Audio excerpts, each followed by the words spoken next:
Thank you, Mr. Chairman. I noted Senator Cornyn's comment that you worked here for a period of time, and he said that you know how things work around here. I'm not sure they work around here the same way as they did back when you were a minority counsel for the Finance Committee, and I'm looking back at the big tax cut bill that was passed in 1981. I'm sure you remember it well. Wasn't done through reconciliation. In fact, it was introduced by a Democrat in the House and actually passed the Senate by a voice vote.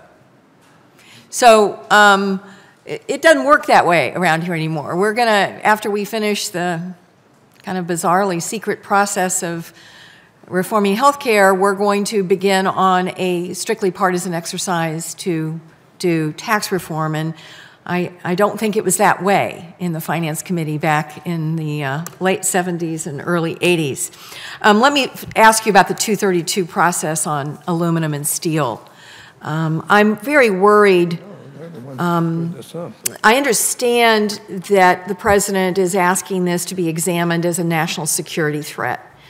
I don't have to tell you this is highly unusual in our nation's history. I think there's only been 2 times in 50 years or something close to that, that there has been a determination that imports were jeopardizing our national security. And as you well understand, this is a much different process than determining whether or not there is dumping going on that hurts American industry.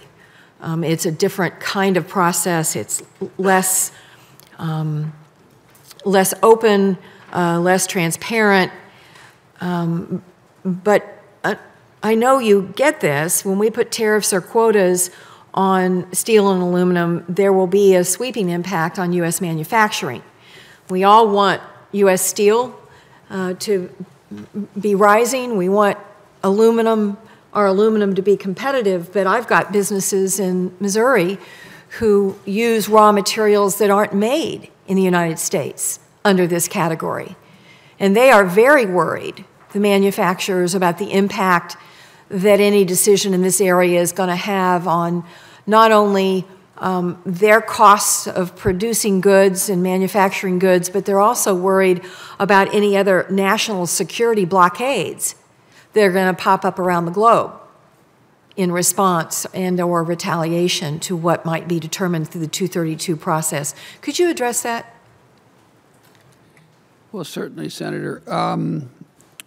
First, I would say the problem that the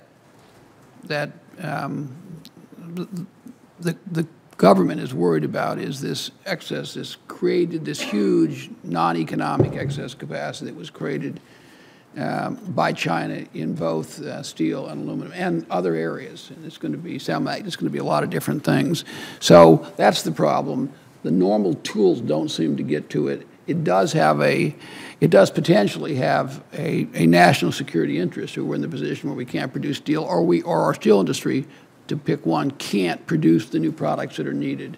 So I think it's a legitimate question as to whether or not there's a 332 action, whether there's a national security impact. My sense is that that's being studied, and I think you can make a good case that without a steel industry, we really can't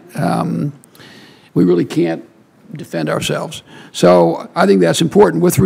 But it also is true what you say. There are other effects from any of these actions, and they have to be balanced in this case. With respect to constituents that have products that are not manufactured in the U.S., my expectation would be, and once again, I can't prejudge what's going to happen, but there'll be an exclusion process.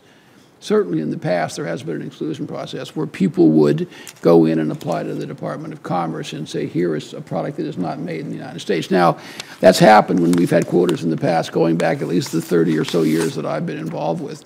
Or sometimes there's questions. People say this is not made, but they really mean it's made cheaper or whatever. But situations where there are legitimate cases of a manufacturer who needs a steel product or an aluminum product that's not made in the United States, it's a legitimate position that they should go in, and I think they'll be accommodated in those cases, at least in most of those cases. They'll be accommodated with an exclusion to take them out of the order, because clearly there's going to be a process, because this is not like an ITC process, obviously.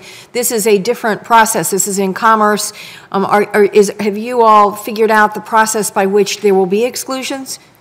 Well, let me say this. First of all, this is the Department of Commerce and not the United States Trade Representative, although I have some input.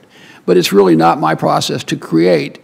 But if there are tariffs or if there are quotas, there certainly has been discussion of, and I would expect there to be a process whereby people who need products that are not made in the United States can have them without going through the system. So I would expect there to be that process, and I will certainly carry back. It's important that we have this conversation. I will certainly carry it back that the Finance Committee has stressed that whatever we do, and once again, I can't prejudge what the actual outcome will be, that there has to be some accommodation for people who are companies that are in need of That would be products. terrific. And if you could follow up with us and let us know how they are planning on accommodating that process for manufacturers who could be dramatically impacted.